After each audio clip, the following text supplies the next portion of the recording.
La femme découvre avec surprise qu'une serrure est cachée sur la tombe de son père. Alors elle sort la clé et l'insère. Et à peine l'a-t-elle tournée qu'une grande porte s'ouvre à côté. La femme s'avance pour aller voir. Et là c'est rempli des affaires laissées par son père. Et alors qu'elle est perplexe, elle repère une caméra sur la table. Et une fois allumée, elle découvre que ce sont des images laissées par son père. En fait, son père était parti vers une île isolée à l'étranger, chercher dans un tombeau antique un indice sur l'immortalité. Mais comme le voyage était extrêmement dangereux, il avait simulé sa mort pour tromper sa famille. À l'idée que son père soit peut-être en danger, la femme se dépêche de louer un bateau vers le large. Mais à peine s'approche-t-elle de l'île mystérieuse qu'un ouragan se lève soudain tout autour. Lara n'a d'autre choix que d'abandonner le bateau et de sauter à l'eau. Heureusement, les vagues la rejettent sur le rivage. En levant la tête, elle repère la trace de son père. Mais son père l'abandonne volontairement. Et quand Lara, intriguée, grimpe jusqu'au sommet, elle voit que son père l'ignore toujours. Jusqu'à ce que Lara fasse un geste bien particulier. Et là, le père vieilli se réveille en sursaut. Et une fois le père et la fille enfin reconnus, le père lui révèle un immense secret. En fait, il n'était pas venu chercher l'immortalité, mais protéger le tombeau pour qu'on ne le découvre pas. La légende dit que la défunte du tombeau régnait sur la peste. Alors à sa mort, on l'a scellé ici. Le père a veillé ici sans relâche, justement pour éviter qu'un fléau ne ressurgisse au grand jour. Puis le père l'emmène dans le tombeau, pour lui raconter d'autres secrets. Mais son pire ennemi Mathias les a suivis jusqu'ici tout du long, pour s'emparer du pouvoir de la défunte. Mathias se sert de la vie du père comme monnaie d'échange, et menace Lara d'ouvrir la porte de pierre. Mais elle ne sait absolument pas comment l'ouvrir. Au moment crucial,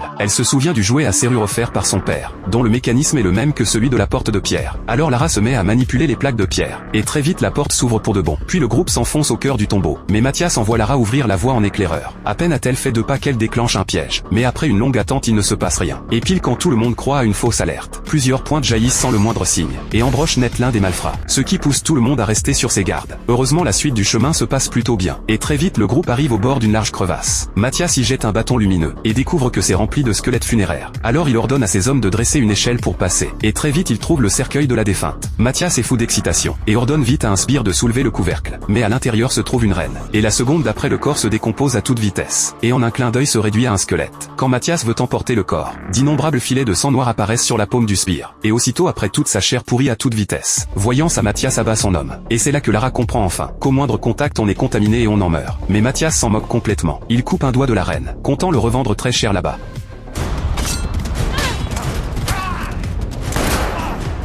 Et après un affrontement acharné, les deux camps suspendent les hostilités pour négocier. C'est là que le malfrat mort revient étrangement à la vie. Et même si le père réussit à l'abattre, il touche lui-même le virus par mégarde. Le père presse Lara de partir d'abord, et de rester ici pour détruire le tombeau. À ce moment, Mathias s'enfuit vers la crevasse. Lara s'élance et attrape l'échelle.